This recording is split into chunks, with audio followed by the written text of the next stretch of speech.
આજે આપણે આદિવાસી સંસ્કૃતિ વિશે થોડીક જાણકારી મેળવીએ. આદિવાસી સંસ્કૃતિમાં ગુજરાતના અરવલ્લી, સાબરકાંઠા અને મેઘરજ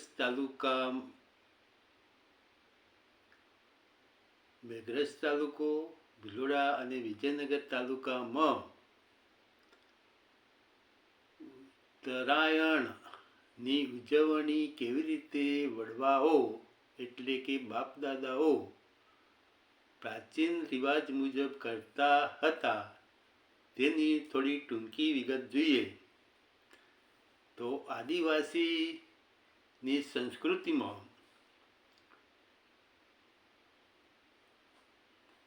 કેલેન્ડર અથવા પંચાંગ એ અલગ રીતે જોવામાં આવે છે અને અલગ રીતે વર્ણવવામાં આવેલ લિખિતમાં નથી. તો આદિવાસી સંસ્કૃતિમાં અહીં ભિલોડા, વિજયનગર અને મેઘરજ તાલુકાના આદિવાસીઓ ઉત્તરાયણ કેવી રીતે ઉજવતા હતા તે વિશે જાણકારી મેળવીએ તો આદિવાસીઓની ઉત્તરાયણ પોષ મહિનાની પહેલા શુક્રવારે ઉજવવામાં આવતી હતી. એટલે ઉત્તરાયણનો દિવસ 14મી જાન્યુઆરી નહીં પણ ગુજરાતી મહિનાઓ પ્રમાણે પોષ મહિનાનો પહેલો શુક્રવાર આવે તે દિવસે આદિવાસીઓની ઉત્તરાયણ ગણવામાં આવતી હતી. હવે આદિવાસીઓ ઉત્તરાયણ કેવી રીતે ઉજવતા હતા તો આદિવાસી સવારમાં વહેલા 5 વાગે ઉઠી કાળી ચકલી અથવા એના નામે ઓળખાતી દેવી શબ્દથી ઓળખાતું પક્ષી સવારમાં પકડવામાં આવતું, જે સવાર સુધીમાં 8-10 દેવી ચકલીઓ પકડીને એ લોકો ગામના વડીલ લોકોના ઘરે જઈ તે ચકલી ઉડાડવામાં આવતી. તેથી એવું માનવામાં આવતું હતું કે ચકલી જો લીલા ઝાડ પર બેસે, ઘર પર બેસે અથવા જમીન પર બેસે તો આવતું વર્ષ સારું હશે તેમ માનવામાં આવતું હતું. જ્યારે એ દેવી ચકલી સૂકા ઝાડ પર બેસે ત્યારે તે વર્ષ ખરાબ આવશે તેવી આગાહી કરવામાં આવતી હતી. એટલે કે જે સવારે ચકલી પકડેલી હતી તે ગામના 10-15 પ્રતિષ્ઠિત વ્યક્તિઓના ઘરે જઈ અને તે ઉડાડવામાં આવતી.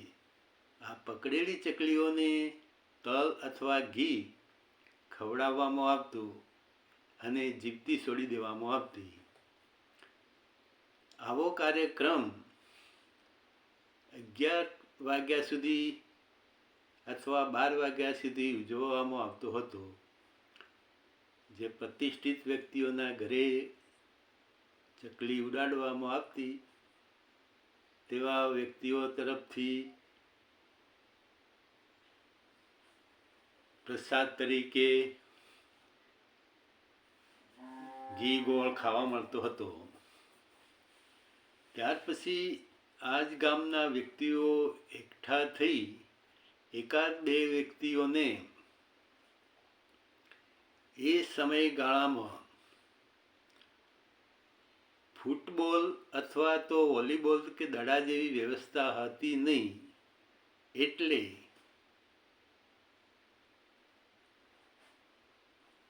દડા બનાવવા માટે નજીકના ગામમાં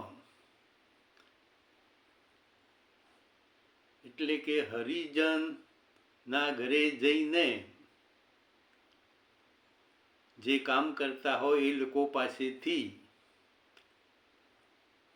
ચામડાનો દડો બનાવતા. આ ચામડાના દડામાં હવા નહીં પણ ફાટેલા તૂટેલા કપડાના ટુકડાઓથી બનાવવામાં આવતો અને એને પછી સીવી નાખવામાં આવતો હતો. એ 1-2 વાગ્યા સુધીમાં દડો તૈયાર થઈ આવ્યા પછી ગામના બધા જ લોકો ઉત્સાહી હોય તેવા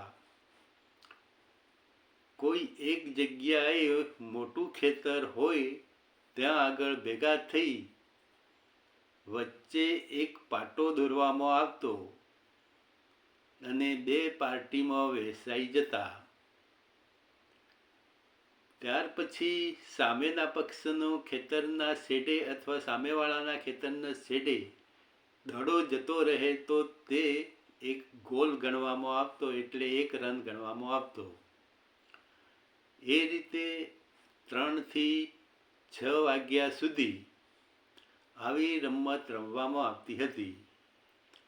આ જ રમતના લીધે ભારતમાં હોકીની શરૂઆત થઈ હશે તેમ માનવામાં આવે છે અને હોકીમાં ભારતને પ્રથમ દાયકાઓમાં જે ગોલ્ડ મેડલ વિશ્વમાં મેળવેલા છે એ આ સંસ્કૃતિને જ કારણે મેળવેલ હશે તેમ માની શકું છું. અને ત્યાર પછી એ લોકો સૂરજ આથમ્યા પછી ગામનું કોઈ તળાવ હોય અથવા નદી હોય ત્યાં જઈ સ્નાન કરીને ઘરે જતા હતા. આમ આ રીતે આદિવાસી સંસ્કૃતિનું મહત્વ છે અને ઉત્તરાયણ એવી રીતે મનાવતા હતા. તો એ સમયમાં આદિવાસીઓ કોઈ પતંગ ચગાવતા નહીં અને આ રીતે તેમની ઉત્તરાયણ ઉજવતા હતા. આ જો તમને યોગ્ય લાગે તો લાઈક કરજો, શેર કરજો અન્ય પર અને સબસ્ક્રાઈબ કરજો. ધન્યવાદ.